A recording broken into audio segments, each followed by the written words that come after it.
My name is Dr. Eric Fields. I'm a psychologist specializing in gambling addiction. Today, I want to talk about two fundamental ways in which you have changed from your compulsive gambling.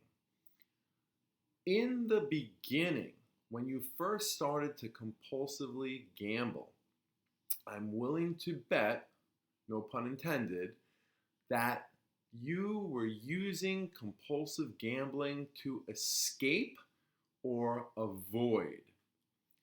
Escape and avoid negative thoughts, unpleasant memories, unpleasant images, etc., etc. But you were basically using it to alleviate a state of discomfort. And now I'm willing to bet that after a long period of time of this compulsive gambling pattern, you now feel more uncomfortable when you are not compulsively gambling than you did back then, which is why you started to compulsively gamble in the first place. So it's a little ironic, right? That the very thing that helped you avoid the discomfort initially now actually creates discomfort. And you can almost kind of measure that in a way, right? So in psychology, we use SUDS. It's an acronym that stands for Subjective Units of Distress, okay? And it's subjective because you can't measure it so precisely with like a ruler or thermometer or timer or something of that nature, right? But it's a way of trying to get a good sense of how symptoms or different kinds of mental states, et cetera, have progressed or regressed. So a lot of times, if somebody's telling me, for example, they're feeling really anxious, I'll say, well, tell me on a scale of 1 to 10, how high is your anxiety? With 10 being off the charts and 1 being almost non-existent, right?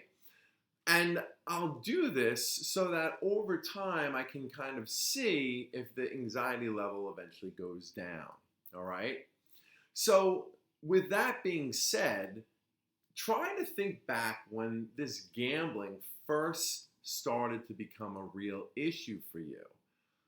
Where do you think that discomfort was in terms of when you were not gambling, right?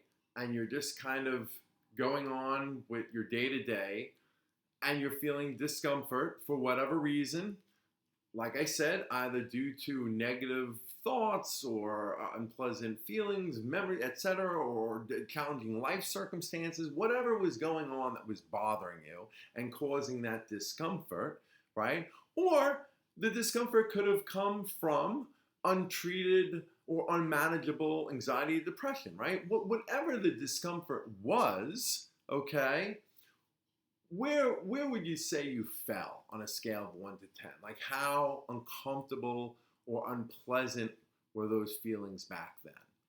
And so let's say you say there were probably about a 7, which is kind of high, or a 6, right?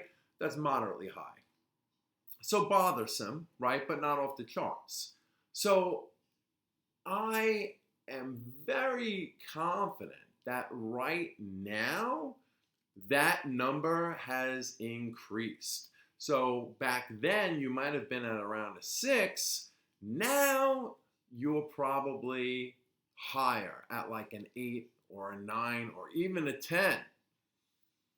So that difference between the 6 back then to, let's say, the 9 now, that difference is actually due to your compulsive gambling. Your compulsive gambling has actually increased your level of discomfort. And as I said before, it's ironic because the whole reason you started compulsively gambling, which you may or may not have known, is to escape discomfort. So now I'm going to explain why that happens. There are two main reasons why that happens, okay? The first reason, have you ever heard the old saying, if you don't use it, you lose it? Well, nothing could be truer than for coping skills. If you don't use your coping skills, they will atrophy or shrink over time, right? If you're really well built and you got big muscles and all of a sudden you stop doing resistance training, after a while those muscles are going to atrophy, right? Get smaller. You have to exercise your coping skills to keep them strong. If you are using an external method to cope, such as compulsive gambling, then your coping skills kind of go on vacation and say, oh, I guess we don't need to do anything anymore because this compulsive gambling thing helps him or her cope, right? So that is one of the main reasons that you are more uncomfortable now, because your coping skills are less than what they were back then. You have to face life each and every day and use or exercise these coping skills to maintain them. You haven't been maintaining them. So nowadays, and this is something that probably will resonate with you much more, right? If I haven't sold you on this yet, think about this. Nowadays, little things most likely bother you much more than they used to. You probably notice that you have far less tolerance, right, or patience for life's day-to-day aggravations, right, or annoyances. And that's the proof that your coping skills are not what they used to be.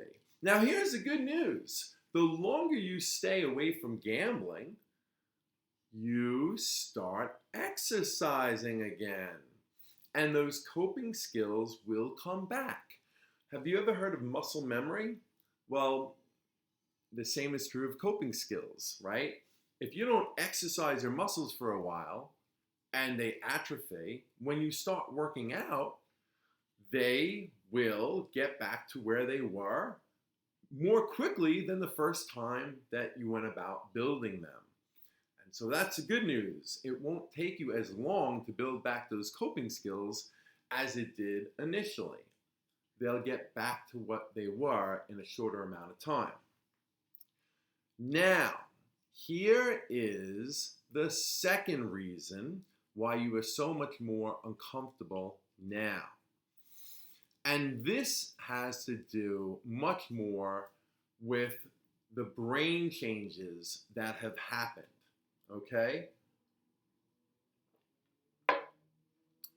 Your brain, if you've been compulsively gambling for a long time, is now addicted.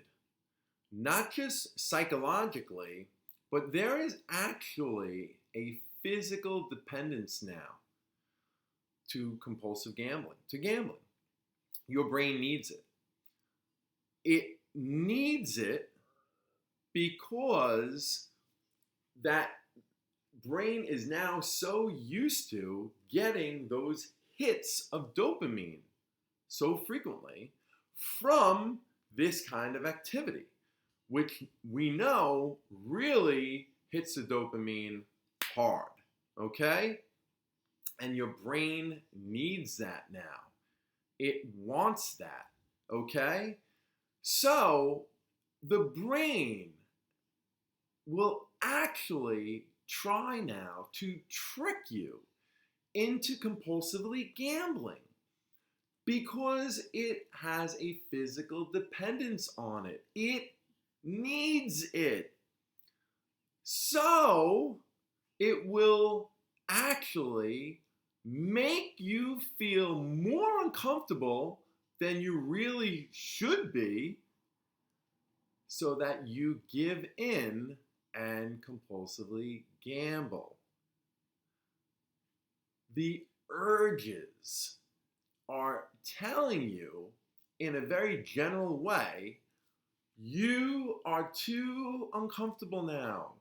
You can't stay away from gambling. It's going to be too painful. It's going to be too hard. So just do it. This is the only thing that is going to make you feel okay right now. It's the only thing that's going to get rid of these icky, uncomfortable feelings. You have to do this now, because if not, it is going to be so agonizing to go through this day without gambling. I'm here to tell you that those urges are lying to you, and they are BS, okay? Capital BS. Your brain is trying to get you to compulsively gamble because it wants it. And it will manufacture these really high level uncomfortable feelings to get you to give in. It's almost like the brain and the body are at war, right? Or at least two parts of the brain are at war, right?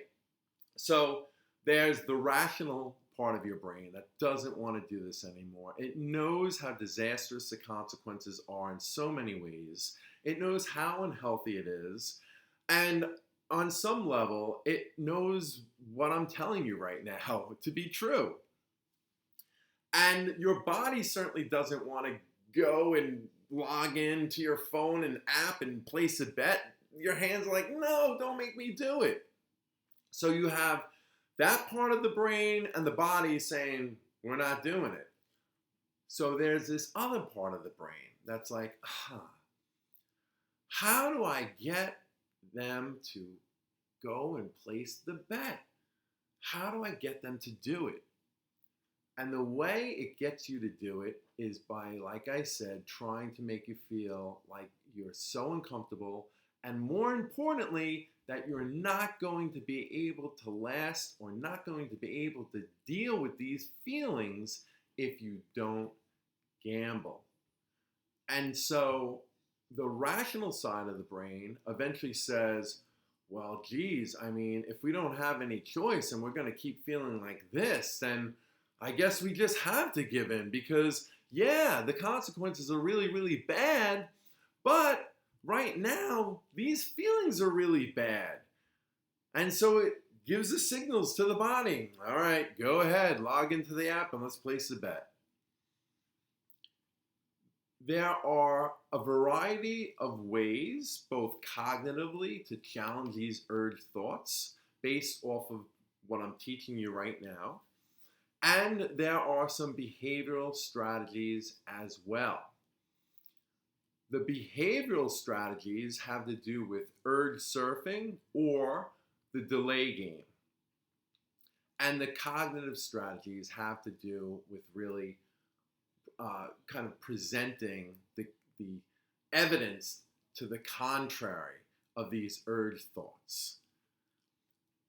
If you just hang in there, this is the long and short of it. If you can just hang in there and resist these urge thoughts and your brain manufacturing this higher than typical level of discomfort, if you can just hang in there, what is going to happen is you will challenge, just by hanging in there, you will challenge these assumptions, which are, I'm assuming that I can't deal with this and I have to give in right now, or this day is going to be so painful and agonizing. Well, if you hang in there, you're going to find out that those really intensely uncomfortable feelings are going to dissipate after a while. They're not going to be with you the entire day. They're not going to be to that level for such an extended period of time. Every time you don't give in to them, and every time you deal with life on life's terms, with your own coping skills, you get stronger and stronger and stronger. And that's why it's so important to stay away from this compulsive gambling. as much as you possibly can. This is Dr. Fields, and I'll talk more about different different cognitive behavioral strategies to deal with compulsive gambling urges. Stay tuned.